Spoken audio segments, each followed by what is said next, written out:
Assalamualaikum warahmatullahi wabarakatuh. Perkenalkan, nama saya Amalia F.K. Intan. Saya mahasiswi Administrasi Bisnis Fakultas Ilmu Sosial dan Ilmu Politik Universitas Mula Warman.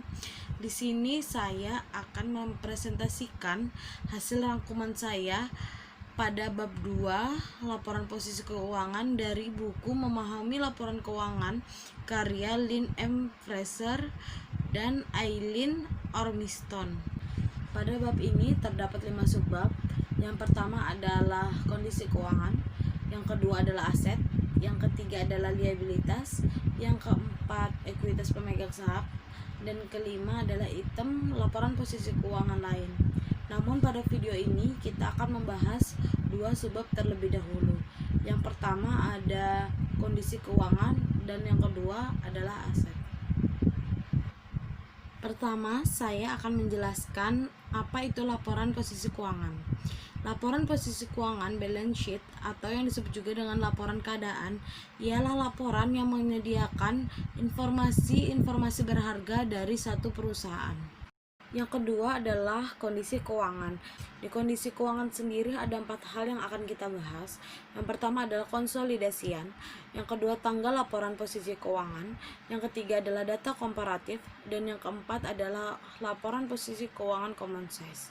Sebelum itu, saya akan menjelaskan bahwa laporan posisi keuangan ini dapat menunjukkan kepada kita bagaimana keadaan posisi keuangan perusahaan yang sebenarnya pada periode tanggal tertentu. Dalam laporan ini juga kita dapat melihat apa saja yang menjadi kekayaan perusahaan dan apa saja yang menjadi utang perusahaan kepada pihak luar dan kepada pemilik internal atau yang disebut dengan ekuitas pemegang saham. Secara definisi, saldo akunnya pada laporan posisi keuangan itu harus seimbang, yakni jumlah aset harus seimbang dengan jumlah ekuitas dan liabilitas. Selanjutnya adalah konsolidasian. Pada konsolidasian ini, apabila perusahaan induk memiliki lebih dari 50% saham, maka perusahaan induk tersebut berhak memiliki suara dari perusahaan anak. Laporan posisi keuangannya dapat digabung meskipun secara hukum mereka perusahaan yang terpisah. Sejatinya konsolidasian harus dilakukan karena perusahaan anak itu merupakan perusahaan tersendiri, tetapi secara proporsi diatur oleh perusahaan pusat. Setelah konsolidasian, ada tanggal laporan posisi keuangan.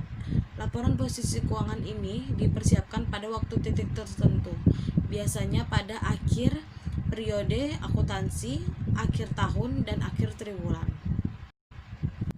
Setelahnya ada data komparatif. Laporan posisi keuangan yang hanya memiliki satu periode akuntansi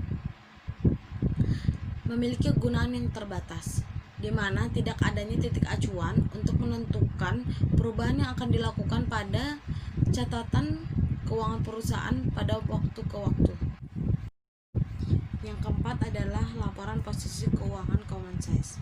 Laporan posisi keuangan common size adalah alat yang bermanfaat untuk menganalisis laporan posisi keuangan, di mana laporan keuangan common size ini merupakan bentuk analisis rasio vertikal yang memungkinkan membandingkan perusahaan-perusahaan dengan tingkat penjualan atau total aset yang berbeda-beda dengan memperkenalkan penyebut yang sama. Setelah kondisi keuangan, selanjutnya adalah aset. Yang pertama ada aset lancar. Aset lancar atau current asset terdiri dari kas dan aset lainnya yang diharapkan dapat dikonversikan ke kas dalam jangka waktu 1 tahun atau dalam satu siklus operasi. Setelah aset lancar, ada kas dan sekuritas yang diperdagangkan. Kas adalah kas tepatnya dalam bentuk apapun, baik dalam deposito yang ingin diuangkan atau rekening bank. Sedangkan sekuritas yang diperdagangkan adalah kas yang belum digunakan oleh perusahaan dengan segera, sementara waktu diinvestasikan dengan tujuan untuk memperoleh pengembalian atau return.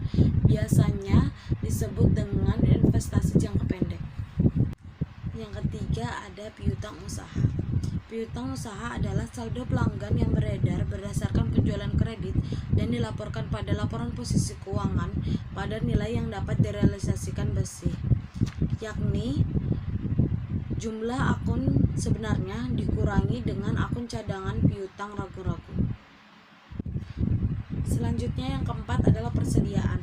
Persediaan atau inventoris ialah item yang disimpan untuk dijual atau digunakan pada pembuatan produk yang akan dijual. Selanjutnya adalah metode akuntansi persediaan. Metode yang dipilih oleh perusahaan untuk menghitung persediaan akan mempengaruhi nilai persediaan pada laporan posisi keuangan dan jumlah beban yang diakui untuk beban pokok penjualan pada laporan laba rugi dan penghasilan komprehensif lain. Selanjutnya adalah beban dibayar di muka.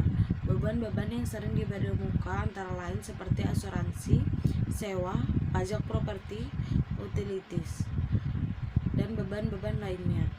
Semuanya akan dimasukkan ke dalam aset lancar apabila beban-beban tersebut akan mendekati jatuh tempo dalam waktu 1 tahun atau 1 siklus operasi. Setelah beban dibayar di muka, kemudian adalah properti, pabrik, dan peralatan. Aset-aset tersebut adalah aset tetap, aset modal, aset tahan lama, aset yang tidak habis digunakan pada akhir tahun selama arus operasi bisnis tahunan. Aset-aset tersebut memiliki manfaat ekonomi lebih dari 1 tahun. Garis lurus. Beban depresiasi sama dengan dasar yang dapat didepresiasi dibagi dengan periode depresiasi.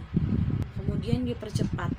Beban depresiasi sama dengan biaya dikurangi akumulasi depresiasi dikali 2 kali tarik garis lurus. Yang terakhir adalah aset lain.